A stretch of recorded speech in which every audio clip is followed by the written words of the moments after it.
அமித்ஷா மோடி அவர்களுக்கு அரசியல் என்பது தேர்தல் வெற்றியோட ஆரம்பித்து, குறிப்பாக மோடி அவர்களுக்கு தேர்தல் வெற்றியோட ஆரம்பித்து, தேர்தல் வெற்றியோட தான் எல்லாமே எலக்ட்ரல் விக்டரி தான் உங்களுக்கு. அரசியல்னாலே எலக்ட்ரல் விக்டரி, தேர்தல் வெற்றி தான். அதே தான் உங்களுக்கும். ஓரணியில் அது பேர் என்ன? ஓரணியில் தமிழ்நாடு நடத்த வேண்டிய நேரமா இது?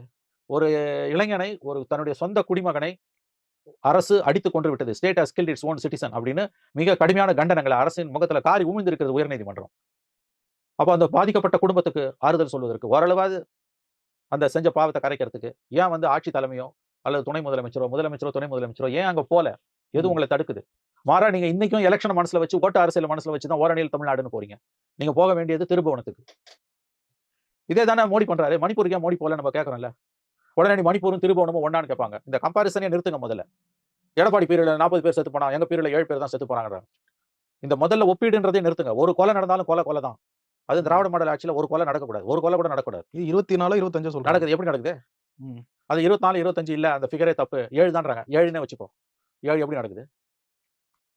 சரி, இன்னைக்கு மணிப்பூருக்கும் மோடி அவர்கள் பிரதமர் போவாததை கேள்வி கேட்கக்கூடிய திமுக நண்பர்கள் திருபுவனத்துக்கு முதலமைச்சர் கூட சொல்லுங்க. டெப்டி சிஎம் எதுக்கு இருக்காரு? நீங்க போணுமா வேணாமாங்க? அப்புறம் பிஜேபியா மணிப்பூர்ல மோடியை கேட்பதற்கு உங்களுக்கு என்ன தார்மீக ரீதியில உரிமை இருக்குது? மாறா நீங்க எங்கேயும் போவாட்டி கூட பரவாயில்ல. நீங்க என்ன பண்றீங்க? நீங்க ஓரணியில் தமிழ்நாடுன்னு போறீங்க. தேர்தலை மனசுல வச்சு இன்னைக்கு மக்கள் கிட்ட போறீங்க. இது வெந்த புண்ணுல வேலை பாய்ச்சற மாதிரி இல்லையா? நீங்க போக வேண்டிய இடம் எங்க?